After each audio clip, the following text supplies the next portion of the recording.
What draws a young billionaire to a forgotten town buried under the icy snow of Montana? And what secrets lie in the dusty, worn envelope from Kenya that could transform an unassuming act of kindness into a worldwide movement? These questions lead to an extraordinary journey of human connection, unexpected courage, and the unstoppable ripple effect of compassion. The biting cold of winter in Montana blanketed the vast fields with endless white snow. Barron Trump, dressed in a thick coat and a wool scarf wrapped tightly around his neck, stepped out of the SUV. It was his first time visiting this land, where his family had once owned a large ranch before selling it many years ago. This time, Barron wasn't here to sightsee, but to attend the opening ceremony of a new community center in the small town of Lakeside. Inside the small church where the event was being held, the warm atmosphere sharply contrasted with the freezing weather outside. Soft yellow lights illuminated the old wooden pews. Barron, dressed simply in a navy blue sweater, sat quietly in the back row, observing the ceremony. The program host, Mr. Richard Hayes, introduced the community center project. He spoke about the town's efforts to build a place that would support underprivileged children with a space to study and play. The heartfelt stories of children overcoming difficulties and families striving to rise above poverty made Barron pensive and thoughtful. A boy of about 12 years old named Caleb Harper walked onto the stage, clutching a small piece of paper in his hands. Though his voice trembled slightly, his eyes shone brightly with hope. "My name is Caleb Harper," he began. "I want to thank everyone who helped us have a warm place to study. Before this, I had to sit in a cold storage shed to do my homework because my family couldn't afford to fix our heater. But now, I no longer have to worry. I will do my best to become an engineer and build warm houses for other families." Barron was silent. Caleb's story rang like a bell in his mind, evoking memories of times when he had witnessed the hardships of those around him, but had been too young to do anything about it. After the ceremony, Barron stepped into a small diner nearby to grab a quick bite. The cozy atmosphere was filled with the aroma of freshly baked bread wafting through the air. He chose a table in a quiet corner, but the stillness didn't last long. A group of teenagers at a nearby table was engaged in an animated discussion. A blonde girl wearing a worn-out jacket said, "I want to join the coding class at the center, but I don't know if my family can afford a computer." A boy sitting next to her nodded. "Same here. My dad just lost his job, and my mom says we have to save every penny." Barron listened intently, his heart sinking, as he realized that access to education, something that seemed so natural to him, was a luxury for many others.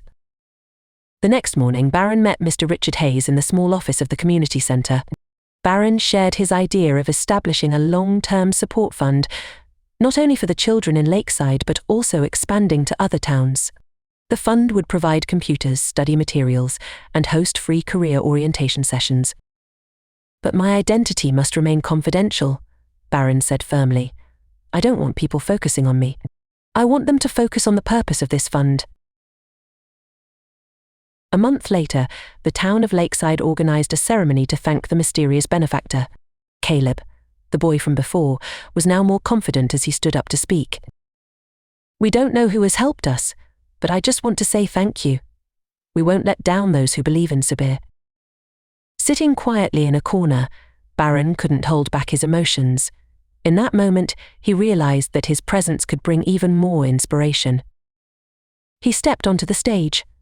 "I am Barron Trump, but today, I am not here as a representative of my family. I am here to remind everyone that each of us deserves the opportunity to pursue our dreams." The entire hall erupted in applause. After the announcement ceremony, the town of Lakeside was no longer the same. Barron's support fund became not just a financial resource but also a source of inspiration. The community center gradually became the heart of the town, a place where children could learn, adults could seek job opportunities, and families could feel hopeful about a brighter future. Caleb Harper, the boy who once nervously held a piece of paper on stage, had now become a familiar face at the center. Every day he spent hours helping other kids with their studies. Caleb became a shining example of perseverance and gratitude. One evening, Barron returned to the center unannounced. He walked past classrooms filled with laughter, coding classes where young eyes were intently focused, and into the corner of the library, where he saw Caleb guiding a group of younger students through a math problem. Barron waited until Caleb finished, then quietly approached him. "You're doing very well, Caleb," Barron said, a warm smile spreading across his face. Caleb turned, surprised but happy. "I'm just trying to give back to everyone. Thanks to your fund, I can keep going to school and help others too." Barron placed a hand on Caleb's shoulder.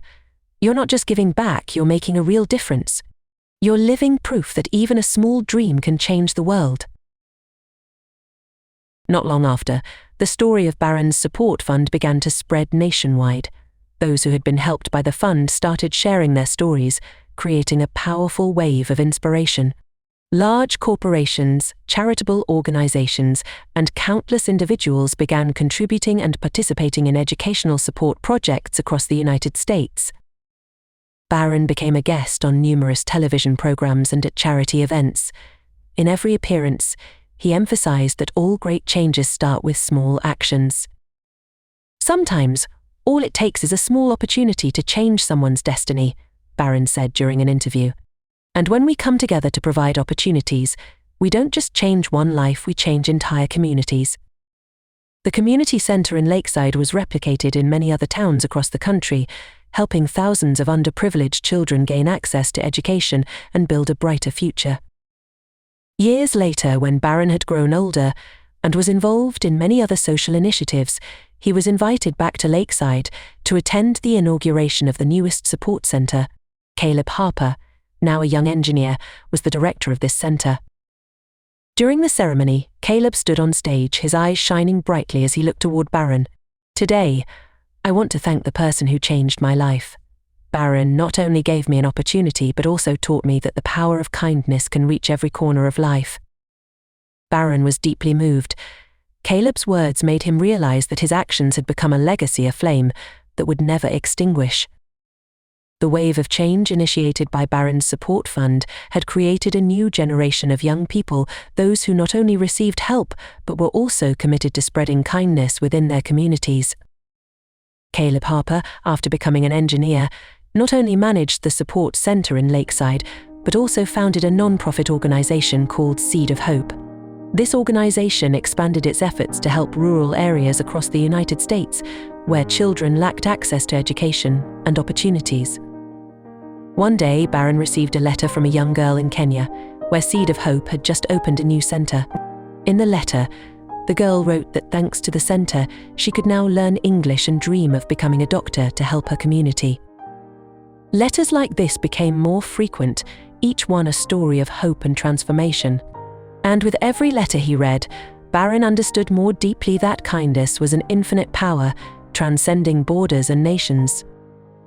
The story of the support centers did not stop within the borders of the United States. Caleb's organization, with Barron's quiet support, began expanding internationally. Educational centers for underprivileged children were established in some of the most challenging places in the world, from small villages in Africa to slums in South Asia. One day, during an international interview, Barron was asked what had inspired him to begin this journey. He smiled, his eyes glowing with sincerity. "Sometimes all it takes is one small act to change an entire life. And when those lives change, they will continue to change the world." That statement quickly became the symbol of a global movement of compassion.